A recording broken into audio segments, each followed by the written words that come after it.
अस्सलाम वालेकुम। SM news के साथ मैं हूं इश्तियाक अली। खबरों का सिलसिला बढ़ाते हुए खबर शामिल करते हैं मांगा मंडी से। मांगा मंडी में मजदूरों का जायद बिलों के खिलाफ सब्जी मंडी में शदीद एहतजाज। महंगाई के सताए लोग घरों से बाहर निकल आए।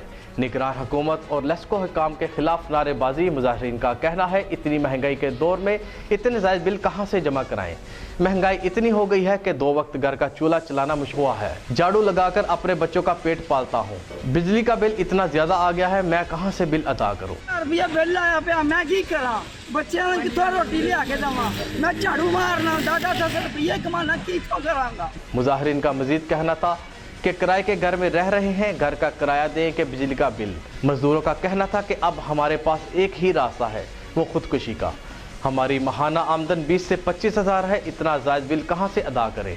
आला हुकाम हम मजदूरों पर रहम करे और जायद बिल का नोटिफिकेशन वापस ले।